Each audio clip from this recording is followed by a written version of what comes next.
Donc, dans cette vidéo, nous allons traiter le fichier qui nous intéresse sur la guerre de 14-18 et des soldats morts pour la France.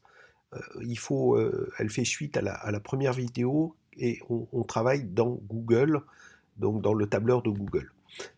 On a vu dans la première vidéo comment on mettait en ordre un petit peu le tableur. Maintenant, on va commencer le traitement. Alors, première étape, on veut extraire le premier prénom et puis le nom de famille, en fait, mettre un petit peu d'ordre. Il y a plusieurs méthodes, dont une est un petit peu, sera un petit peu à faire à la main, mais qui va nous permettre de faire. Première étape, on va réserver 5, alors 4, 5. Alors pourquoi 5? Parce que on s'aperçoit ici qu'il y a 1, 2, 3, 4, mais il y a des endroits où il y en a un petit peu plus, non. Donc, quand on va lui demander de séparer chacun des noms, il va écrire dans les colonnes de droite. Alors, si les colonnes de droite sont pleines, il va les écraser. Donc, c'est la première précaution, 2, 3, 4, 5, 6. Comme il garde la première, ça va aller. Donc, il m'en faut 5. On n'a plus qu'à cliquer sur insérer. Il vous propose d'insérer 5 à gauche. Il a compris qu'on voulait en ajouter 5. Et voilà, c'est fait. Donc une fois que vous avez fait ça, revenez sur la colonne A que vous voulez scinder. Pour ça, vous allez dans Données, puis scinder le texte en colonnes. Il vous demande de détecter, a priori il ne détecte pas, vous lui dites l'espace, et il éclate il sépare, ce sera plus juste, chacun des mots euh, dans des colonnes différentes. Vous voyez qu'on a bien utilisé nos 5 colonnes, hein. Donc il fallait bien les prévoir.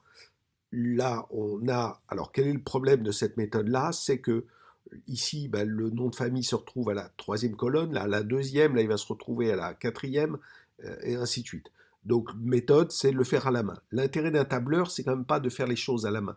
C'est d'apprendre aux élèves à utiliser ça comme s'ils avaient 10 000 lignes. Le faire à la main, là, ça se compliquerait vraiment. Donc, il faut vraiment travailler toutes les possibilités du tableur et non pas débrouillez-vous à la main et réécrivez les colonnes, ça va marcher. Donc je vous propose une deuxième méthode. Pour cette seconde méthode, j'ai à nouveau besoin de créer 2 colonnes. Une pour placer le prénom, une pour placer le nom. Donc, même chose, je sélectionne 2 colonnes, j'insère à gauche et j'obtiens mes 2 colonnes. Alors la première, ça sera le prénom, et la seconde, ce sera le nom. Alors là, il faudra que je fasse attention parce que quand j'aurai utilisé ce résultat de cette feuille, il faudra bien que j'identifie les colonnes, hein. Donc il sera important de modifier. Ici, on pourrait mettre non complet ou oui, non complet, que je comprenne qu'il y a en même temps les prénoms à l'intérieur. Donc là, on va utiliser maintenant les fonctions. Alors pour utiliser les fonctions, on peut soit cliquer ici et rajouter une fonction, soit connaître les fonctions. Alors, ce que je veux, c'est extraire le prénom, c'est-à-dire ce qui est le plus à gauche. Donc je vais écrire gauche de la colonne de la cellule A2 et je voudrais qu'il s'arrête dès qu'il rencontre un espace. Donc je vais lui demander de chercher, cherche, espace,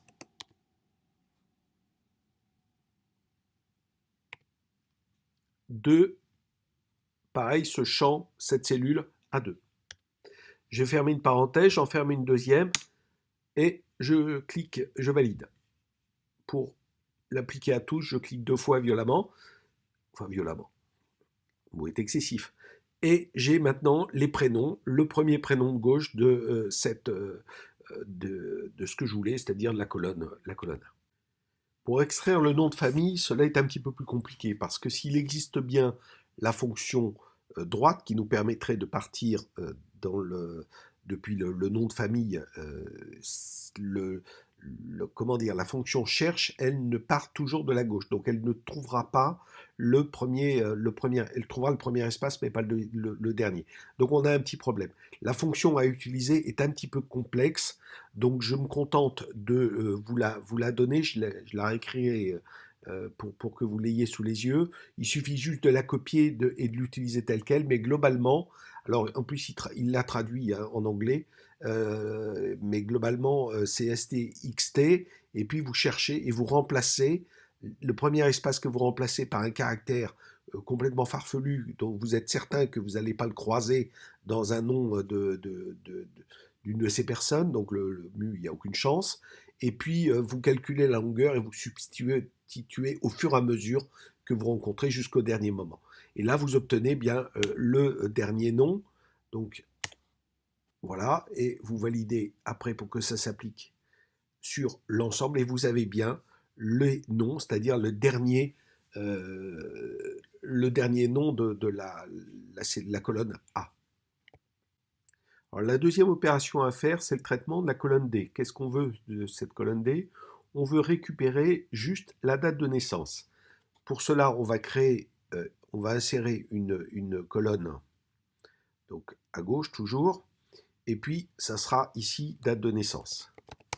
Alors c'est important de mettre un titre, une en-tête à chacune de vos colonnes. Vous en aurez besoin pour faire de la cartographie ou pour faire d'autres choses. Sinon, ça ne marchera pas. Ça sera une erreur. Donc, il faut absolument mettre la première ligne, une en-tête.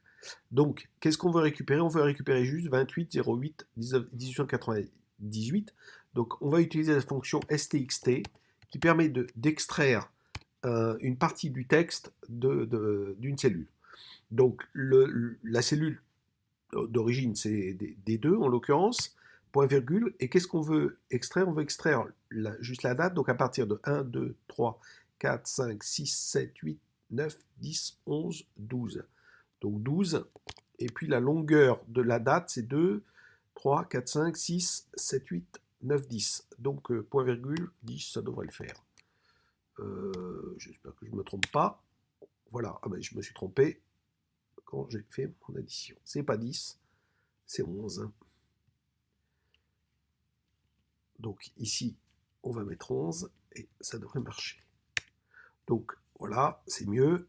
Même chose, on clique 2 fois et on a extrait la date de naissance, juste la date de naissance du champ naissance où il y avait beaucoup de choses. Nous allons maintenant travailler sur l'année du décès.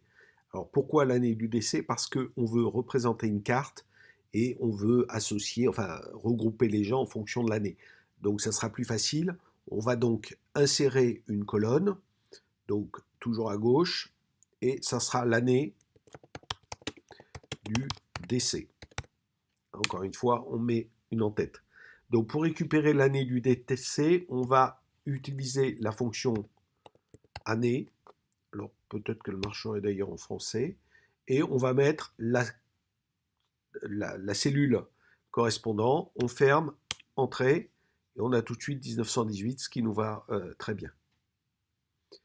L'autre chose que l'on souhaite introduire, c'est l'âge du décès pour pouvoir faire des calculs de la moyenne, l'âge moyen auquel ils sont décédés. Donc même chose, on rajoute une colonne. Donc là, c'est l'âge du décès.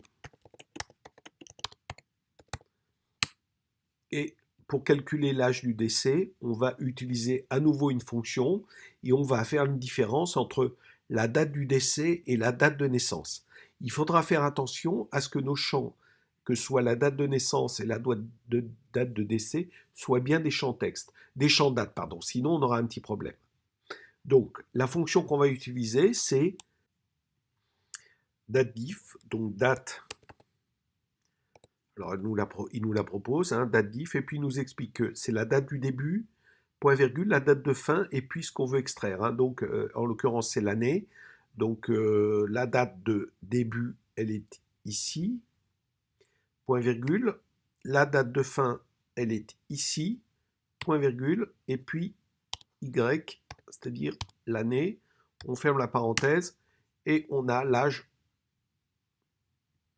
auquel la personne est décédée durant cette guerre. Donc vous voyez, hein, ça va de 18 ans à 46 ans ici. Donc ça peut être des études qu'on peut rajouter par la suite, hein, la valeur minimale, la valeur maximale, la moyenne, éventuellement l'écart type si vous êtes en mesure de le faire à vos élèves.